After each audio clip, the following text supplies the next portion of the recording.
مسلمانوں کے چوتھے خلیفہ اور خلفائے ثلاثہ کے بعد سب سے افضل ترین ہستی، شیر خدا، دماد رسول، شوہر بطول، حضرت علی المرتضیٰ رضی اللہ تعالی عنہ، آپ کی شجاعت و بہادری وہ بے حد و بے شمار، آپ کا علم وہ بھی با کمال، آپ کی جوانی وہ بھی حسین و جمیل اور با کردار۔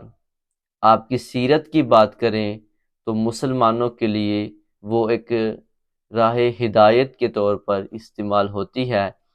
اور آپ کے اگر ہم ساری زندگی کو دیکھیں، ساری زندگی انہوں نے آقا علیہ الصلاۃ والسلام کے ساتھ گزاری ہے، اور حضور علیہ الصلاۃ والسلام نے اپنی سب سے پیاری شہزادی حضرت فاطمۃ الزہرا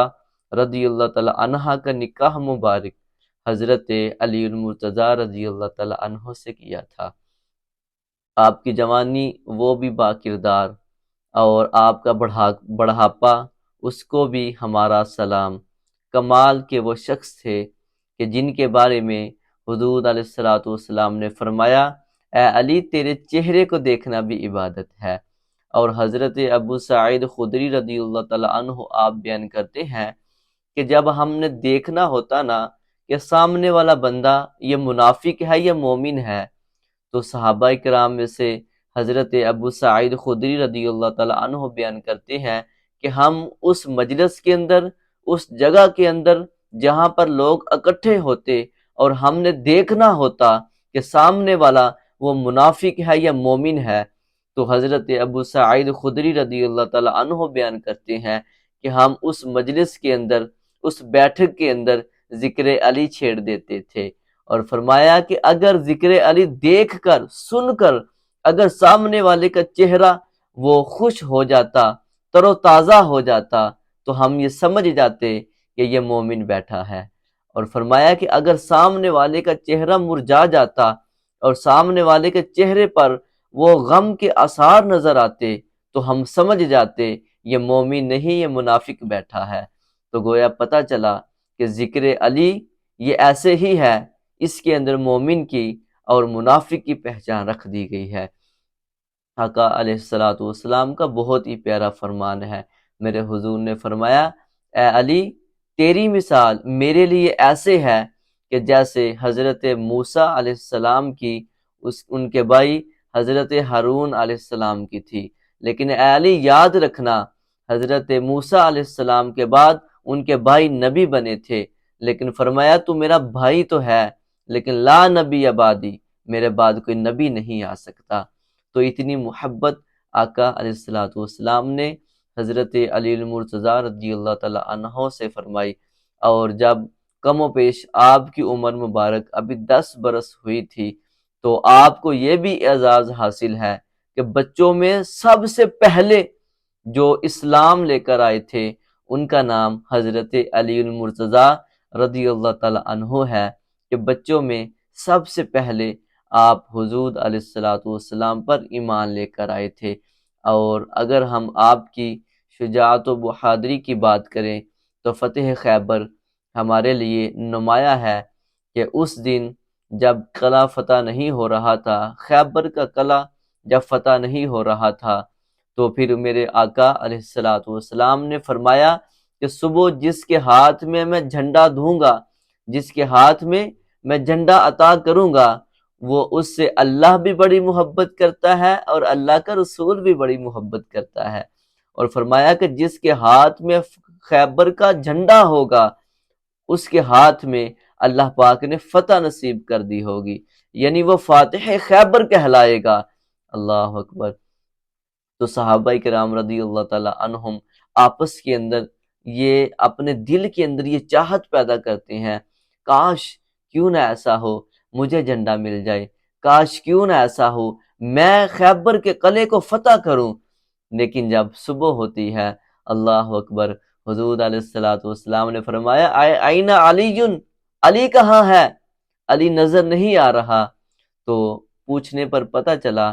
کہ حضرت علی المرتضیٰ رضی اللہ تعالی عنہ کی آنکھوں میں مبارک کے اندر درد تھا، یعنی آپ کی جو آنکھیں مبارک ہیں ان کے اندر درد محسوس ہو رہا تھا۔ تو حضور علیہ السلام نے فرمایا کہ میرے پاس لے کر آؤ۔ اللہ اکبر! جب حضرت علی المرتضیٰ رضی اللہ تعالیٰ عنہ کو بارگاہ مصطفوی میں پیش کیا گیا تو میرے حضور علیہ السلام نے اپنا لعاب دہن نکال کر حضرت علی المرتضیٰ رضی اللہ تعالیٰ عنہ کی آنکھوں پر لگا دیا۔ تو آنکھوں پر لگانے کی دیر تھی کہ آپ سرکار حضرت علی المرتضیٰ رضی اللہ تعالیٰ عنہ کی آنکھیں مبارک اسی وقت ٹھیک ہو جاتی ہیں۔ تو پھر اس وقت خیبر کا جو جھنڈا تھا وہ آپ کے ہاتھ میں تھما دیا گیا، اور آپ اتنی بردباری کے ساتھ، اتنے جوش و جذبے کے ساتھ اس جھنڈے کو لے کر آگے نکلے۔ جب وہاں پر جا کر گاڑ دیا، ابھی خیبر کے دروازے کے باہر ہی وہ جھنڈا جب گاڑ دیا اور اللہ اکبر کا نعرہ لگا کر کہا کہ ہے کوئی جو علی سے مقابلہ کرے، اور ادھر سے جو مرحب کا بھائی تھا وہ اپنے چند ساتھیوں کے ساتھ حضرت علی المرتضیٰ رضی اللہ تعالیٰ عنہ سے مقابلہ کرنے کے لیے آتا ہے۔ حضرت علی المرتضیٰ رضی اللہ تعالیٰ عنہ نے پہلے 2 صحابہ اکرام کو بھیجا اور وہ شہید ہو گئے۔ پھر حضرت علی المرتضیٰ رضی اللہ تعالیٰ عنہ خود میدان جنگ میں گئے اور جا کر مرحب کے بھائی کو واصل جہنم کر دیا۔ اور ادھر جب مرحب جو قلعے کا بڑا کمانڈر تھا، جب اس کو پتا چلا تو وہ آپ کے مقابلے میں جب آتا ہے تو پہلے تو بڑی بردباری کے ساتھ وہ باتیں کرتا ہے، شعر و شاعری بیان کرتا ہے، وہ ایک طویل خطبہ ہے، لیکن حضرت علی المرتضیٰ رضی اللہ تعالیٰ عنہ نے جس کو شیر خدا کا لقب ملا تھا، انہوں نے اپنی تلوار کے ساتھ اس کا ایک ہی وار کے ساتھ اس کے جسم کے 2 ٹکڑے کر کے رکھ دیے۔ پھر اس کے بعد لڑائی بڑی جوش و جذبے کے ساتھ لڑی جاتی ہے، اور صحابہ کرام رضی اللہ تعالیٰ عنہ بیان کرتے ہیں کہ ہم نے دیکھا کہ قلعے کا جو بڑا سا دروازہ تھا، حضرت علی المرتضیٰ رضی اللہ تعالیٰ عنہ کے ڈھال مبارک وہ ٹوٹ جاتی ہے، اور آپ نے اس دروازے کو اٹھایا اور اٹھا کر اس کے ساتھ آپ نے اس کو ڈھال بنا کر جنگ لڑنے لگے۔ تو صحابہ کرام رضی اللہ تعالیٰ عنہ فرماتے ہیں کہ جب جنگ ختم ہو گئی تو جنگ ختم ہونے کے بعد پھر ہم نے اس دروازے کو اٹھانا چاہا۔ روایات کے اندر آتا ہے کہ 40 آدمی زور کے ساتھ اس دروازے کو اٹھانے لگے تو ان سے وہ دروازہ نہیں اٹھایا جا رہا تھا۔ تو پوچھنا کہ اے علی، ہم 40 لوگوں نے اس دروازے کو نہیں اٹھا سکے، تم نے ایک ہاتھ کے ساتھ اٹھا کر اپنی ڈھال کیسے بنا لیا؟ اللہ اکبر! تو حضرت علی المرتضیٰ رضی اللہ تعالیٰ عنہ نے فرمایا کہ میرے اندر وہ خدا کی قوت آ گئی تھی۔ آقا علیہ السلام نے حضرت علی المرتضیٰ رضی اللہ تعالیٰ عنہ سے محبت کرتے ہوئے فرمایا کہ من احب علی فقد احبنی ومن احبنی فقد احب اللہ ومن ابغض علی فقد ابغضنی ومن ابغضنی فقد ابغض اللہ۔ آقا علیہ السلام نے فرمایا کہ جس نے علی سے محبت کی گویا ایسے ہی ہے کہ اس نے مجھ محمد سے محبت کی، اور فرمایا کہ جس نے مجھ محمد سے محبت کی پھر اللہ اس کو اپنا محبوب بنا لیتا ہے، اور فرمایا کہ جس نے علی سے بغض رکھا، حضور نے فرمایا کہ گویا ایسا ہی ہے کہ اس نے مجھ محمد سے بغض رکھا، اور فرمایا جس نے مجھ سے بغض رکھا پھر اللہ اس کے ساتھ غضب والا معاملہ وہ فرمائے گا۔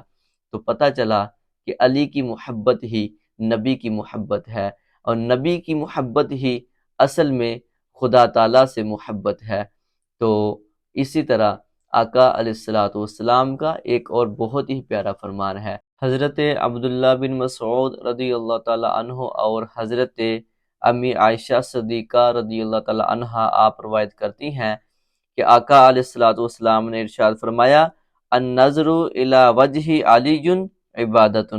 وذکر علی عبادت۔ حضور علیہ السلام نے فرمایا کہ علی کو دیکھنا بھی عبادت ہے، اور فرمایا علی کو دیکھنا بھی عبادت ہے، اور فرمایا علی کا ذکر کرنا بھی عبادت ہے۔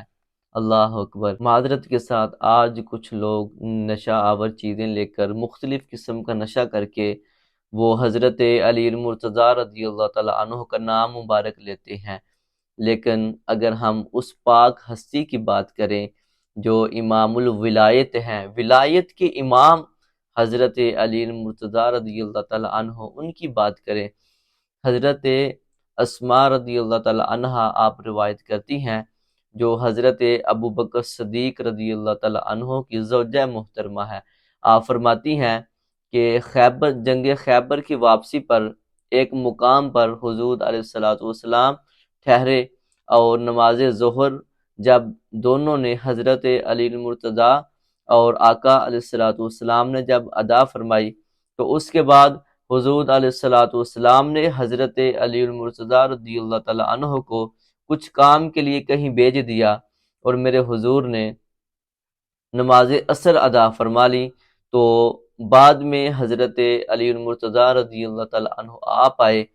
تو حضور علیہ الصلوۃ والسلام نے آپ کی گود مبارک کے اندر سر اپنا مبارک رکھ کے آرام فرمانے لگے۔ دیکھو، گود بھی پاک لوگوں کی اور سر مبارک بھی پاک لوگوں کا۔ یار میں یہ کہتا ہوں کتنے وہ خوش نصیب لوگ تھے کہ جن کو حضور علیہ الصلوۃ والسلام کا ہر وقت دیدار ہوا کرتا تھا، اور میرے حضور کی خدمت میں ہر وقت وہ تشریف فرما ہوتے تھے، خواہ وہ جنگ کا عالم ہو یا نماز کا ٹائم ہو، جیسا بھی موسم ہوتا تھا، جیسا بھی وقت ہوتا تھا، وہ آقا علیہ الصلوۃ والسلام کے ساتھ ہوتے تھے۔ تو قربان جائیں ان کی عظمت و شانوں پر۔ آج کچھ لوگ ان کی شان میں بکتے ہیں، میں ان کو یہ دعوت فکر دینا چاہتا ہوں کہ یار وہ تو نیک لوگ تھے جن کے بارے میں اللہ پاک نے فرمایا ہے کہ ہم نے ان کے ساتھ خیر کا وعدہ کیا ہے، بھلائی کا وعدہ کیا ہے، یعنی ہم نے ان کے ساتھ جنت کا وعدہ کیا ہے۔ سوشل میڈیا پر، انٹرنیٹ پر، ٹی ویوں پر بیٹھ کر، بڑی بڑی پگیں ڈال کر، بڑی بڑی دھاڑیاں رکھ کر، بڑا بے جھجک لوگ وہ صحابہ کرام رضی اللہ تعالیٰ عنہ کی شان کے بارے میں بھونکتے ہوئے نظر آتے ہیں، لیکن یار وہ کتنے خوش نصیب لوگ تھے کہ جنہوں نے میرے حضور علیہ الصلوۃ والسلام کو دیکھا بھی اور میرے حضور کا کلمہ بھی پڑھا۔ پاک وہ لوگ تھے۔ حضرت علی المرتضیٰ رضی اللہ تعالیٰ عنہ کی گود مبارک کے اندر اپنا سر مبارک رکھا نا، تو حضور علیہ الصلوۃ والسلام آپ آرام فرمانے لگے۔ تو جب آقا علیہ الصلوۃ والسلام کی آنکھ مبارک کھلی نا، تو اس وقت نماز عصر کا ٹائم وہ ختم ہو رہا تھا اور نماز مغرب کا ٹائم وہ شروع ہو رہا تھا۔ تو آقا علیہ الصلوۃ والسلام نے پوچھا، اے علی، کیا تم نے نماز عصر ادا کر لی ہے؟ اللہ اکبر۔ تو حضرت علی المرتضیٰ رضی اللہ تعالیٰ عنہ نے عرض کیا، یا رسول اللہ، میں نے ابھی نماز عصر ادا نہیں کی۔ تو آقا علیہ الصلوۃ والسلام نے حضرت اسماء رضی اللہ تعالیٰ عنہا بیان کرتی ہیں کہ آقا علیہ الصلوۃ والسلام نے اللہ کے آگے دعا کی، اے اللہ، علی آج تیرے اور تیرے محبوب کی اطاعت میں تھا۔ حضور علیہ الصلوۃ والسلام نے اللہ کے آگے دعا کی کہ یا اللہ، آج تو سورج کو پھر واپس پھیر دے اور وہ عصر کے مقام پر آ جائے، تاکہ حضرت علی المرتضیٰ رضی اللہ تعالیٰ عنہ وہ اپنی عصر کی نماز کو ادا کر سکیں۔ تو راوی حضرت اسماء رضی اللہ تعالیٰ عنہا بیان کرتی ہیں کہ پھر ہم نے دیکھا کہ جو سورج غروب ہو رہا تھا، اس کی روشنی پھر ایسے ہی ظاہر ہوئی کہ پہاڑوں پر اس کی روشنی آ گئی اور زمین پر اس کی روشنی آ گئی، پہاڑ سورج سے چمکنے لگے۔ پھر حضرت علی المرتضیٰ رضی اللہ تعالیٰ عنہ آپ اٹھے اور وضو فرما کے آپ نے نماز عصر کو ادا کیا۔ تو دیکھیں وہ کتنی پاک ہستی تھی کہ جن کی ایک نماز قضا ہونے لگی اور ان کے لیے آقا علیہ الصلوۃ والسلام نے دعا کر کے سورج کو واپس پھر اسی عصر کے مقام پر بلا لیا۔ تو آج ہمیں یہ دعوت فکر ہے کہ علی کے ماننے والے کو، علی کے چاہنے والوں کی نماز قضا نہیں ہوا کرتی۔ علی کے چاہنے والے جو لوگ ہیں وہ محبت رسول میں فنا ہونے والے لوگ ہیں۔ تو آج اس واقعہ سے ہمیں یہ درس ملا ہے کہ جو ایک نماز قضا نہیں ہونے دیتے تھے، تو آج ان کے چاہنے والے وہ کتنی دور دین سے چلے گئے ہیں۔